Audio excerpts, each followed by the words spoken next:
दोस्तों नमस्कार। से देखिए कक्षा 10वीं का गणित का पूरा सॉल्यूशन जो है आपको इस वीडियो में मिल जाएगा, तो वीडियो को लास्ट तक जरूर देखें।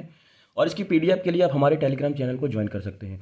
एक चीज़ और हम आपको बता दें कि इसका पेपर जो है आपको हमारे टेलीग्राम चैनल पर मिल जाएगा, तो आप डिस्क्रिप्शन में जाकर टेलीग्राम चैनल को ज्वाइन करके इसका पूरा पेपर डाउनलोड कर सकते हैं। यहाँ पर आपको सिर्फ और सिर्फ पूरे के पूरे आंसर मिलेंगे। क्वेश्चन नंबर 1 से लेकर क्वेश्चन नंबर 19 तक के पूरे जो है सॉल्यूशन आपको यहाँ पर दिए जाएंगे। तो आप जितने जल्दी हो सके उतनी जल्दी से जल्दी इसका स्क्रीनशॉट ले सकते हैं। ये देखिए प्रश्न नंबर 1 का सही विकल्प चुनिए। ये आंसर है आपके सामने, ये पूरे आंसर हैं, आप स्क्रीनशॉट लेकर से उसको रख सकते हैं। प्रश्न नंबर 2 का है रिक्त स्थान भरिए।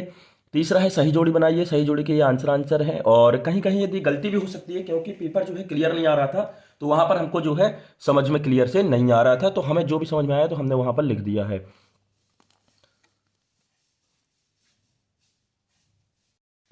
प्रश्न नंबर देखिए 5। प्रश्न नंबर 6, इसे देखिए हल है, सॉल्यूशन है। आपको जो है एलसीएम ज्ञात करना था विभाजन एल्गोरिथम का प्रयोग करके, तो ये है आपका सॉल्यूशन। बहुत ही इजी है, आप इस तरीके से विभाजन एल्गोरिथम निकाल सकते हैं। इसके बाद हम देखते हैं क्वेश्चन नंबर 7 है। ये देखिए आपको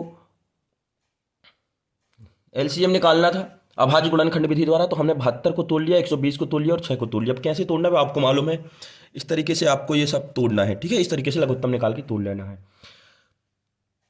आप एक साथ भी सभी को ले सकते हैं, जैसे कि 120, 6 और 72, इस तरीके से आप एक साथ लेकर इसको तोड़ सकते हैं। आगे आते हैं प्रश्न नंबर 8। यहाँ पर आपको शून्यक निकालने थे, गुणनखंड विधि के द्वारा हमने निकाल दिया है, जिसको आप देख लीजिएगा, बहुत ही ईजी है।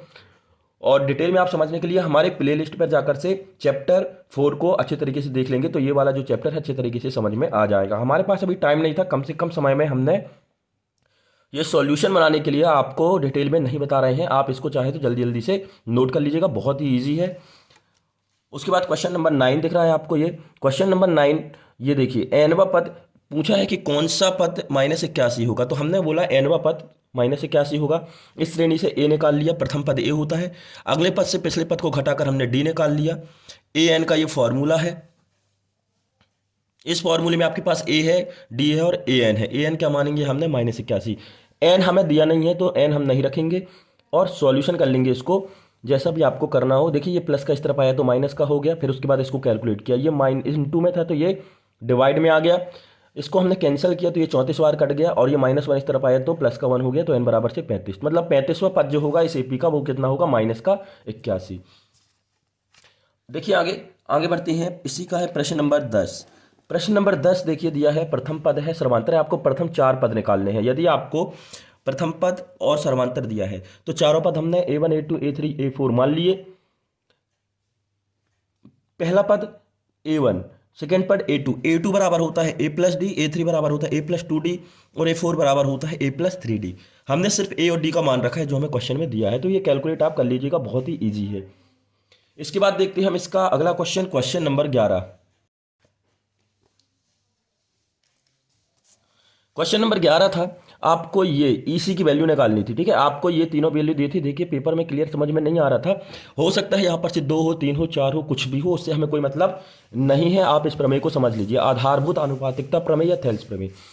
त्रिभुज है, कभी भी प्रश्न में होता क्या है, आधारभूत प्रमेय के आधार पर यदि हम बात करें तो ये अनुपात इस अनुपात के और ये अनुपात इस अनुपात के बराबर होता है। देखिए A D upon B D हमने लिखा है, A D upon D B, A D upon D B और ए ई अपॉन ई सी। इन चारों में से, कौन चारों में से, 1 2 3 4 में से कोई भी 3 मान दिए हैं तो आप चौथा मान निकाल सकते हैं। तो ये मायने नहीं रखता है कि उसमें प्रिंट में 1 है या 2 है या 3 है, आप वैल्यू पुट कर देंगे तो आपका जो सॉल्यूशन है आ जाएगा। तो हम देखिए ए डी डी बी और ए ई का मान दिया था तो हमने पुट कर दिया, इसको सॉल्व किया। अब ये 10 कैसे हो गया, ये हमें मालूम है कि कभी भी इस तरीके से लिखा होता है तो इसका मतलब होता है 12/10।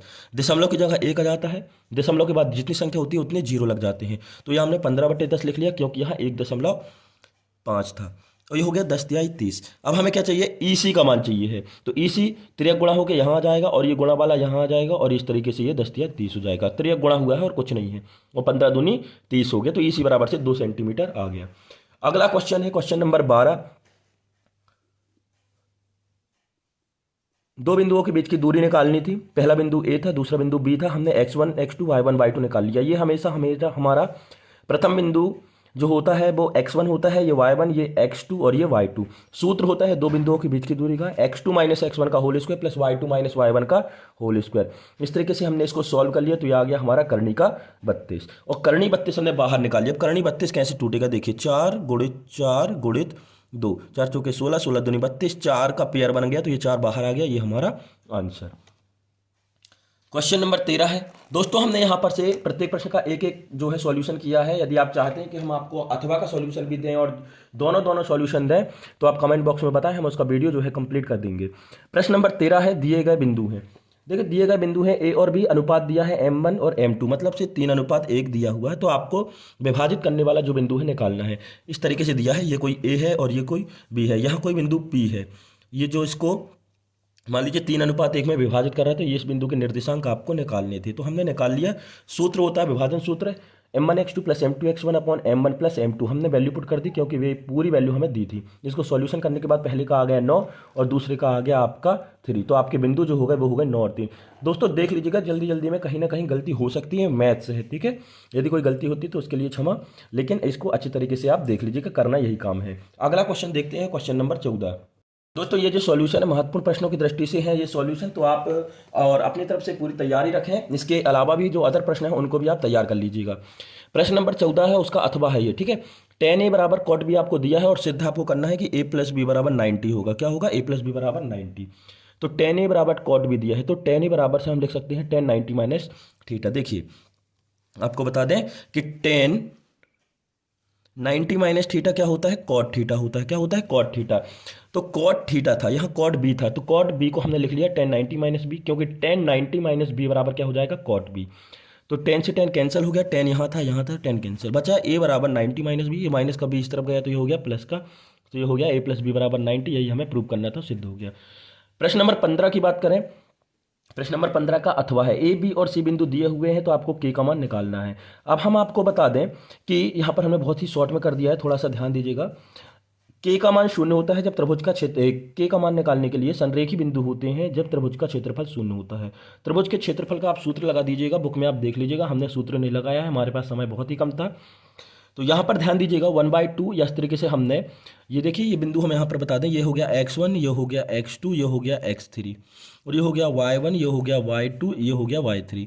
सूत्र जो होता है उस सूत्र में आप इन तीनों बिंदुओं को रख दीजिए और बराबर में 0 रख दीजिए। सॉल्व करेंगे तो आपको क्या मिलेगा, 0। तो के का मान आ गया 0, यही आपका आंसर है। प्रश्न नंबर 16 की बात करें तो दिया गया समीकरण है, आपको गुणनखंड विधि के द्वारा इसको सॉल्व करना था, तो हमने इसको सॉल्व कर दिया है। देखिए इस तरीके से तोड़ दिया, ये हो गया 5 दूनी 10, गुणा करने पर 10 आना चाहिए, जोड़ने घटाने पर 7 आना चाहिए। तो इस तरीके से हमने इसको सॉल्व किया। तो एक बार हमने इसके बराबर में 0 रख के लिख दिया, एक बराबर इसके बराबर में 0 रख के लिख दिया, तो हमारी वैल्यू आ गई माइनस करनी 2 और -5/2। यदि किसी प्रकार की गलती होती है तो आप जरूर बताएं, हम उसको सुधार देंगे। बहुत जल्दी जल्दी में वीडियो बनाया है जिससे आपको जल्दी से जल्दी सॉल्यूशन इसका मिल सके। तो दोस्तों हम पुनः आपसे बोल रहे हैं कि आप इसके अलावा भी और जो है तैयारी कर लीजिएगा। प्रश्न नंबर 17 का अथवा दिया हुआ है, ठीक है। एपी का ए दिया है 63, डी दिया है इतना, ठीक है। प्रथम एपी का, 2 एपी हैं, उनका बताना है कि किस मान के लिए जो वैल्यू है वो बराबर होगी। तो 2 एपी हैं, प्रथम एपी का ए 63 मान लिया, दूसरे एपी का डी, जो पहले एपी का डी हो गया 2, द्वितीय एपी का ए डैश प्रथम पद 3 और डी डैश मतलब से सर्वांतर हो गया 7। कह रहा है कि हमने माना इस प्रथम श्रेणी का nवां पद द्वितीय श्रेणी के nवें पद के मान के बराबर है, तो हमने A N plus N minus 1 into D का फॉर्मूला लगा दिया। चूंकि हमें n मालूम नहीं है, यहाँ भी n मालूम नहीं है, बाकी a यहाँ भी मालूम है, a यहाँ भी मालूम है, d भी मालूम है, d मालूम है। हमने वैल्यू रख दी, सॉल्व किया।